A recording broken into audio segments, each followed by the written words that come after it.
दोस्तों स्वागत है आपका विक्ट्री इन्वेस्टमेंट। अगर आप जानना चाहते हैं mutual fund, stocks, shares, insurance, Indian taxation, तो प्लीज ज्वाइन करिए हमारा चैनल। प्लीज सब्सक्राइब करिए हमारा चैनल। दोस्तों, आज हम बात करेंगे स्मॉल कैप स्टॉक्स के बारे में। जैसे कि आप जानते होंगे, आज स्मॉल कैप शेयर्स में जबरदस्त तेजी थी। तो दोस्तों, जैसे कि आप देख सकते हैं, निफ्टी स्मॉल कैप 100 यानी 100 सबसे बड़े स्मॉल कैप शेयर्स में आज 5.5% की तेजी थी। ये एक बहुत बड़ी तेजी मानी जाएगी इंडेक्स को देखते हुए। दोस्तों, जानते हैं कि ये तेजी कितनी थी और क्या ये तेजी सस्टेनेबल है या नहीं। दोस्तों, अगर आप जानते होंगे तो कल एक न्यूज आई थी, सेबी ने एक रेगुलेशन लेके आया था कि जितने भी मल्टी कैप म्यूचुअल फंड्स हैं, उन म्यूचुअल फंड्स को अब जो अपनी एलोकेशन है, जो कि पहले लार्ज कैप में 70% तक और मिड कैप में 25% तक और 5 और 10% रहती थी आपका स्मॉल कैप फंड्स में, बट अब एज पर दी रेगुलेशन, एज पर दी सीबीआई, वो एक सर्कुलर लेके आए हैं जिसमें वो बोल रहे हैं कि अब जो इन्वेस्टमेंट होगी वो 25% in large cap, 25% in small cap, 25% in mid cap होगी। बट दोस्तों, क्या जितने भी मल्टी कैप फंड्स हैं सबके सब अपना एसेट एलोकेशन चेंज करेंगे? क्या इस लेवल पर, अगर आप ध्यान से देखें तो आज की डेट में जो लेवल है वो सिर्फ लगभग 450 पॉइंट कम है अपने 52 वीक हाई से। और जैसे कि आप जानते हैं, जो अभी करंट इकोनॉमिक सिचुएशन है, अभी भी हमारी इकोनॉमी उस लेवल पे नहीं आई है जिस लेवल पे कोरोना वायरस से पहले थी। अगर आप अगर आप देखते होंगे तो कई लोगों की जॉब जा चुकी है। कई लोग जो सिक्योर सेक्टर में काम कर रहे थे, टीचर्स थे, उनकी भी जॉब जा चुकी है। There is a huge impact on the economy. जैसे आपने देखा होगा कि कुछ टाइम पहले आईआईपी के नंबर्स आए थे जिसमें आपको दिखाया गया था कि 23% की इन्फ्लेशन है और 23% का आपका नेगेटिव ग्रोथ है। तो दोस्तों, आपको ये समझना पड़ेगा कि अभी भी हालात ठीक नहीं हुए हैं। अपार्ट फ्रॉम दैट दोस्तों, मैं आपको ये भी बताना चाहूंगा कि सब म्यूचुअल फंड शायद ये चेंजेस ना करें। मैं आपको एक सर्कुलर दिखाता हूं। ये है मोतीलाल ओसवाल से, उनके शेयर होल्डर्स को, उनके यूनिट होल्डर्स को। तो यहां पर उनको बताया गया है कि मल्टी कैप, अगर आप ये पॉइंट ध्यान से देखेंगे कि as per new regulation, multi cap fund should invest of 20% of your total assessment of scheme in each of the three categories individually: large cap, mid cap and small cap. This need to be adhered by Feb 2021. So दोस्तों, ये अभी नहीं होने वाला है। Mutual fund के पास, industry के पास काफी टाइम है। उनके पास टाइम है फरवरी 2021 तक का। तो दोस्तों, आपको ये समझना पड़ेगा कि अगर कोई भी समझदार, अगर एक फंड मैनेजर है, तो वो न्यूज, जबकि न्यूज आउट हुई है तभी जाके नहीं खरीदेगा। और आपको ये भी समझना पड़ेगा कि सबके सब मल्टी कैप्स ये चीज नहीं करने वाले, क्योंकि हो सकता है कि वो किसी और फंड में कन्वर्ट हो जाएं। अगर आप इसी मेल का एक सेकंड पॉइंट पढ़ेंगे जिसमें लिखा हुआ है, secondly, one of the key trends Motilal Oswal has been less and more due to the same as with the SB, we have lot option of merging or converting the fund into other categories. So अगर मोतीलाल ओसवाल चाहे, जो कि एक बड़ा mutual fund house भी है और ये काफी बड़ा अच्छा खासा कॉर्पस भी है, एयूएम भी है इस फंड का, इन मल्टी कैप फंड। तो दोस्तों, आपको ये समझना पड़ेगा कि हो सकता है कि वो चेंज कर ले लार्ज कैप में, और ऐसे ही कहीं मल्टी कैप फंड्स ये करें। एंड अपार्ट फ्रॉम दैट, सिर्फ इतना ही नहीं है, यही नहीं रुकेंगे।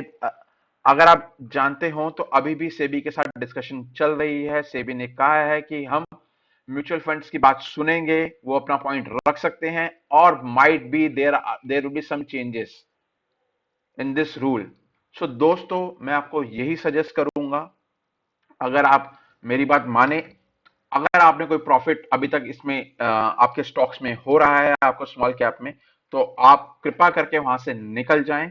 Otherwise there will be chances of huge losses, आप फंस भी सकते हैं। अगर दोस्तों फिर भी आप इन्वेस्टेड रहना चाहते हैं, तो मैं आपको सजेस्ट करूंगा कि आपका जो कैपिटल है, जो फॉर एग्जांपल अगर आपने 1 लाख रुपए लगाया और वो आज की डेट में 1,20,000 रुपए है, तो 20,000 रुपए आप इन्वेस्टेड रहने दें। अपना कैपिटल आप प्रोटेक्ट कर लें।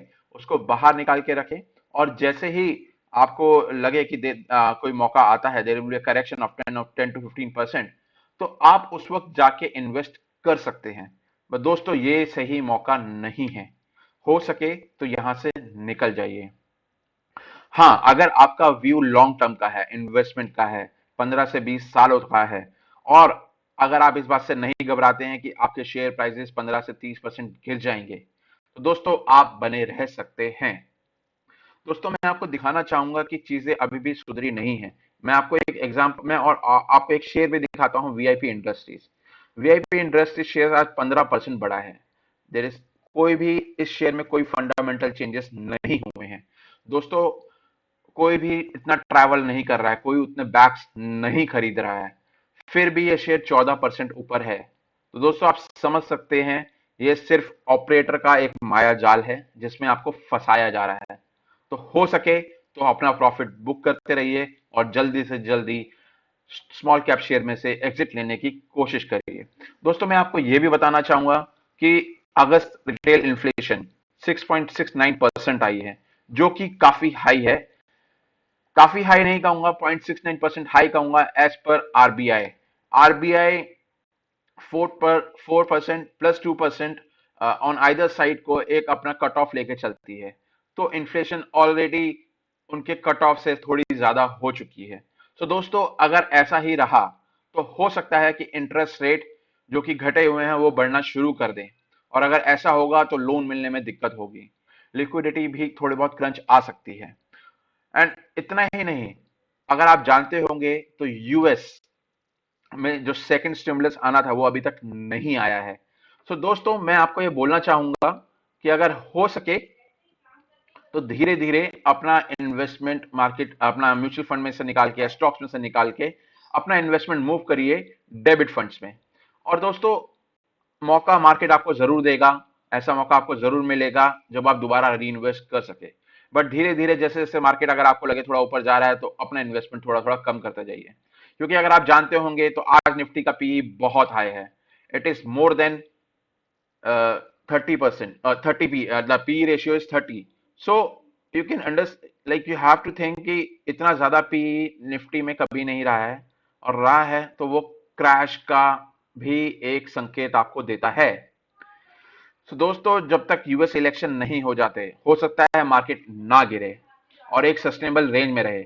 बट दोस्तों आपको समझना पड़ेगा कि जैसे ही यूएस इलेक्शन हो जाएंगे, तो यूएस इलेक्शन होते ही देर आर हाई प्रोबेबिलिटी कि मार्केट थोड़ा बहुत करेक्ट हो। ऐसा इसलिए भी है कि अब सेकंड स्टिमुलस नहीं मिल रहा है। आप दोस्तों समझ सकते हैं कि पहले हर एक यूएस सिटीजन को जो कि अनएम्प्लॉयड था उसको $12,000 दिए जा रहे थे। अगर 12,000 को आप 75 से मल्टीप्लाई करें, $1,200 दिए जा रहे थे, 1200 को अगर आप 75 से मल्टीप्लाई करेंगे तो लगभग 90,000 रुपए आता है, जो कि आपको घर बैठे मिलने वाली एक बड़ी रकम है। सो दोस्तों अगर आप ये भी जानते होंगे कि यूएस में जो रेट्स हैं वो नेगेटिव रेट्स हैं, तो यूएस में लोग पैसा अपने बैंक अकाउंट्स में नहीं रखते हैं, वो इन्वेस्ट करते हैं स्टॉक मार्केट्स में, कमोडिटी में। तो इसलिए आप देख रहे हैं कि इस वक्त मार्केट बहुत हाई है, एक अपने हाई लेवल के आसपास ही हैं। सो दोस्तों मैं आपको सजेस्ट करूंगा कि धीरे धीरे अपना प्रॉफिट बुक करते रहें और मूव करते रहें। आप देख रहे होंगे कि एक सेकेंड वेव ऑफ कोरोना शुरू हो चुका है। अगर आप देखें तो कोरोना वायरस इजराइल जो है इंपोज करने जा रहा है 3 वीक नेशनल लॉकडाउन। तो धीरे धीरे केसेस और बढ़ रहे हैं। तो दोस्तों मैं आपको सजेस्ट करूंगा कि प्लीज ध्यान रखिए अपनी इन्वेस्टमेंट का, ये पैसा आपका है, आपको ध्यान रखना है। इसी के साथ मैं आज का इस डिस्कशन को फिनिश करता हूं। अगर आपको हमारा ये डिस्कशन अच्छी लगी हो तो प्लीज हमारे चैनल को सब्सक्राइब करिए। हम आगे भी ऐसी वीडियोस बनाते रहेंगे।